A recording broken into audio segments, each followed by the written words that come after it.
Please welcome Robert Stone. Most of the environmental films, they're very depressing, and they're trying to raise a sort of level of alarm to the general public to wake up to the problem of climate change, which is extremely real and is what motivated me to make this film. Where we get into trouble is what are the solution to that?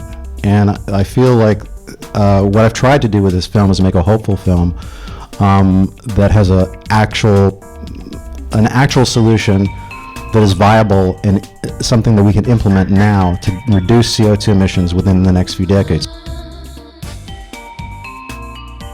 Like all the nuclear waste in the United States, that material could power everything in the United States, transportation, absolutely everything, for 1,000 years in the United States. It would power the United States for 1,000 years, just that material, without ever mining a gram of uranium ever again. So this stuff is not waste, it's fuel, and it should not actually be buried and tuned for 100,000 years. A lot of people who are against nuclear power really don't want to see a solution to this, because if there was a solution to the nuclear waste problem, it would take away one of the biggest arguments against nuclear power. What if we get rid of all nuclear power around the world and we never pursue it again? What are the consequences of that? Now, everybody here in New York City just experienced Hurricane Sandy. That cost $50 billion. Suppose that just becomes an annual event because we're just spewing CO2 emissions into the atmosphere. CO2 emissions now are higher than they have ever been in all of human history. They're going up at an accelerating rate.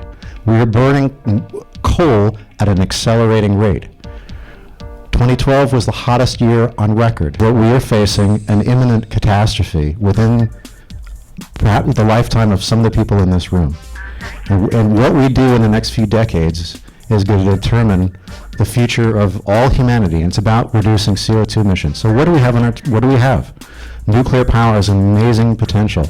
Nobody's talking about building Indian Point again or Vermont Yankee or any of these kind of things. Totally different types of reactors that are fueled by nuclear waste, are passively safe, are modular in design, are economically viable. Why would you be against that?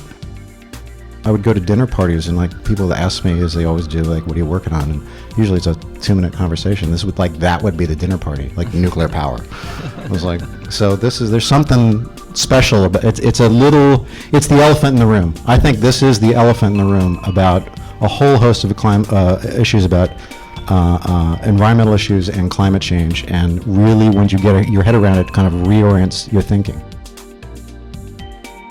After watching the movie, I definitely believe that nuclear energy could be a solution to our environmental problem, especially global warming. I will tell all my friends, especially my friends who ever had any science background, science training, to come and see this film and really to spread the word. I was completely anti-nuclear, and I have to say that the movie has completely changed my mind, and I've done a 180. Just like all the other environmentalists in the movie. If the film works as it's intended, there'll be a revolution and we'll stop climate change. Environmentalists are very anti, just when we say it's nuclear, that kills the conversation.